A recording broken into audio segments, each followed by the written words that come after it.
You know what time it is, Welsh? What time? It's time to hit the waiver wire for week 15 with Joey P and the Welsh. I've got some names for you. Believe it or not, 2 Mets. I don't know what the world's coming to. Really? Christian Scott's going to get the call again, coming back up to make a start Wednesday against the Nats, and he's rostered in just 54% of leagues. A lot of people had to drop him. Roster crunch, I understand. The guy was spectacular when he was pitching for the New York Mets. Looking for him, replacing Tyler McGill long-term in this. People are saying, well, they're not committing to him. I'm going to commit to him. Regardless, you got to add this guy as soon as you possibly can. 54% is too low for Scott. And the Mets are hovering around 500. All of a sudden are more relevant. He's got a 3.90 ERA, 25 strikeouts, just 6 walks over 27 innings with the Mets this year. Another Met, and I'm putting this out there because he was on a waiver wire video I did like a month ago, and he's still just 66% rostered, even though he has a 900 OPS, and it's Mark Vientos. Yeah. How is he still just 66% rostered? Okay, let's just talk about this for a moment. Over his last 9 games heading into this week, 324 batting average, 7 RBI, 10 runs scored. Okay, on the year, he is slashing 297, 355, 578, 10 homers, 23 RBI, 24 runs scored. Now, he's not stealing any bases. That's fine. But Welsh, Mark Vientos qualifies at first, qualifies at third, plays every day. He's got a 900 OPS. How in the hell is he just at 66%? Hands up. I'm putting my hands up because I completely agree. Like I did this on ITL yesterday. Mark Vientos is the number 1 pickup if he is available in any format. And guess what? He was under it was under 62% in CBS when we did it yesterday, way under in other formats. You did some of the surface level stuff. I mean, 10 homers, 301 batting average kind of speaks for itself, but underlying an elite 15% barrel rate. He's hitting the ball really hard, averaging over 90 EV with a 113 max, and he's cut his strikeouts by 8%, down to like not just a solid number. He was 30% last year. He's down to 22%, just making great contact with huge power that can pull it on all sides of the field.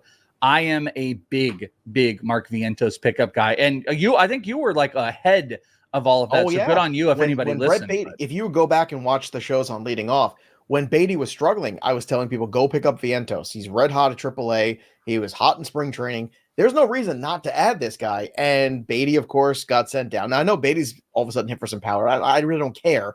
Vientos isn't giving up that job anytime soon. So look at this. If anything, Beatty's a guy that's trade bait at some point. Go to Angelo, put Angelo's comment up, and then put Michael Impo's comment up. Because 18.6% rostered to ESPN leagues. That's crazy. And in Yahoo, 56% rostered. Mine is on CBS. That's the roster percentage I gave you. So it's absurd. He needs to be rostered. Heston Kjerstad also not rostered enough. 55%.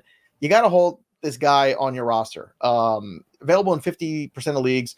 13 games on the year so far. 2 homers, 8 RBI. He's hitting 300.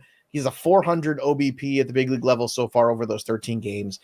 He's going to be a contributor as the year goes on for the Orioles. And if not, then he's going to be an everyday player somewhere else. So I understand some of the platoon stuff is a little annoying. I don't care. Kjerstad needs to be rostered in more leagues. Same with Landon Knack of the Dodgers. In the meantime here, before the Dodgers make any moves, in the month of July, Knack is going to keep getting some starts. He's got a 2.08 ERA, a 0.96 whip, 25 strikeouts, 8 walks in 30 innings so far. With Walker Buehler's issues, with Bobby Miller's issues, with Clayton Kershaw's shoulder, Yamamoto on the IL. Look, there's room at the table for Landon Knack. He's rostered in 24% of leagues, and he gives you win equity every single day he takes the mound because he pitches for the Dodgers. Welsh, I'm shocked that he's just 24% rostered on CBS right now. I'm not sure if I'm like shocked. It's a low number. Yeah, but like when you're like expanding it and you're looking at like, all right, who are teams for players that you would want to pick up if they're getting opportunities? It's like the Dodgers would be that one. There's a little Gavin Stone in him, and it's like low K percentage when he put up some big K percentage in the minors. I'll take all the Gavin Stone I can handle right now because he's been tremendous. I don't disagree. Right.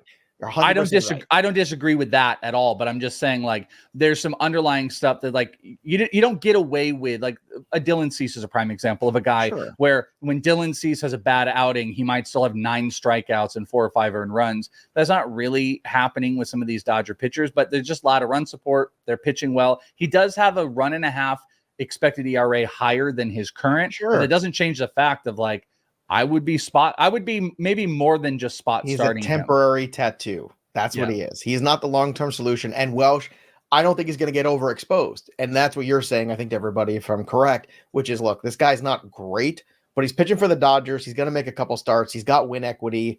You're in a pinch for starting pitching right now. You go there and you're going to burn and turn him into somebody else eventually. But for now, he's a guy that could be useful in the month of July. Also, after the All-Star break, keep an eye on DL Hall. Qualifies at RP, but he might get another shot at this rotation spot. He did throw 60 pitches, 3 innings on Saturday, 1 run, 5 hits, struck out 4, walked 1. This was the guy that came over from the Orioles in that trade for Corbin Burns. He's 20% rostered. The Brewers have all sorts of rotation problems with some injuries and performance. I think DL Hall is going to get a look in this rotation sooner than later, probably after the All-Star break. Welsh, what do you think? Yeah, I definitely think that's a high possibility. I had brought to the table, maybe it was last week or the week before, on the prospect segment, Chad Patrick, who was a former Diamondback who moved over. That's a guy that also could get an opportunity in the rotation near future. Good strikeouts. But DL Hall is a player they touted that they wanted to put into the rotation. He's had some sustainability issues when he was an Oriole, but if you lay out the pitching prospects, he'll be the number one, because Gasser, I think, is having Tommy John surgery. Carlos Rodriguez wasn't great. DL Hall will be the number one given the opportunity. So, yeah, I think you don't have to worry about innings, too. He's missed most of the year. So now it's a matter of, hey, can you give me 75 innings down the stretch? Very true. I think that answer is probably yes. And that's a good thing for the Brewers. So there you have it, everybody. That's the waiver wire for week 15. Drop your comments below, of course, if you're watching, and let us know who you're picking up this week. And as always, head over to FantasyPros.com for more waiver wire content on the MLB side. Joey B, man, with stats in hand, spilling numbers like grains of sand. Fantasy talking about diamond dreams, chasing players, whispering their schemes. Oh, Welsh, breaking it down real slow, voices howling in the radio's glow. Talking monsters on the baseball field, wizards swinging bats and magic shields.